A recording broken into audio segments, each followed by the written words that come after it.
Overgrown fishes, Law with a mustache, and some spanking by Robin. Hello and welcome. This is Divins from Oro Jackson, and today I'll be summarizing and reviewing One Piece episode 639, titled Fighting Fish Attack: Break Through the Iron Bridge of Death.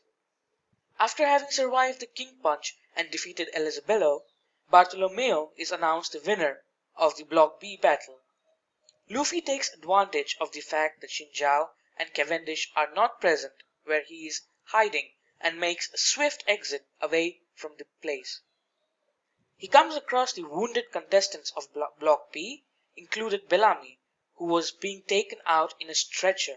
Bellamy mentions that he hasn't changed a bit from the last time Luffy and himself met, but at the same time Luffy has changed leaps and bounds, including possessing and using haki that is far greater than anyone can imagine. He mentions that his pride is broken now, and as he finishes speaking, he uses the name Straw Hat. Bartolomeo, who is also making his way into the waiting room, overhears this name and is taken aback. Meanwhile, 45 minutes before the handover, the Caesar handover team begins making their way using the iron bridge towards Greenbit when a school of fighting fish attack them. Law mentions he is saving his strength for the battle that would take place during their return against Doflamingo, and that the fighting fish has to be dealt with the other three. Caesar is then uncuffed by Law to fight for them, as Law possesses his heart, and Caesar, even without sea stone cuffs, is still her hostage. After battling with the fighting fish for countless minutes while continuing to run towards Greenbit, they come across a part of the bridge that is broken.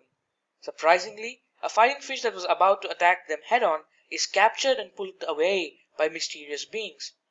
Law, Robin, and Usopp then travel on a gas balloon created by Caesar, reaching Greenbit shortly after. Usopp is surprised by the size of the plants present in Greenbit. A wild forest seems to have covered the whole of Greenbit.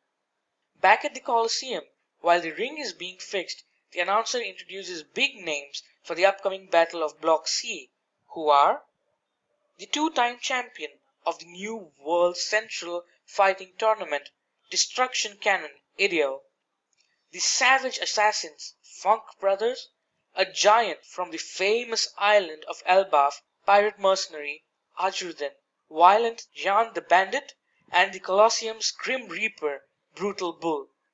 He also introduces what he feels to be today's most likely winner, the trio from the Kano Kuni, Sai, Boo, and the legendary former pirate Don Shinjao. We then move on to the next town over in Dressrosa. Sanji and Violet make it to the location of the man who Violet once killed. Sanji attacks their base without asking any questions, mentioning that Violet's tears were enough reason for Sanji to kill this man.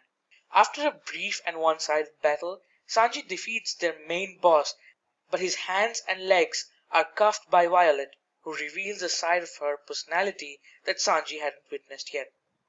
That's all there is for the summary. Now let's move on to my review of this episode. I think this episode can be summed up in just one word, and that's amazing. While the content may not be as epic as the content that is upcoming or you have already witnessed up until now, the way it was directed, the creative new camera angles, the new style to add depth in scenes, it was all lovely to see, just lovely. I sincerely hope they keep up this quality of work for the rest of the Dressrosa arc, because if the anime keeps up this quality of work, undoubtedly Dressrosa arc in the anime will turn out to be a fan favorite. Of course, apart from the epicness that is still to come and the plot that the genius Oda has created. The only one gripe I have with the One Piece anime is that their quality is not consistent. TOEI really need to step up their game. That's it from me, folks. Have a great week ahead, and I'll see you next week.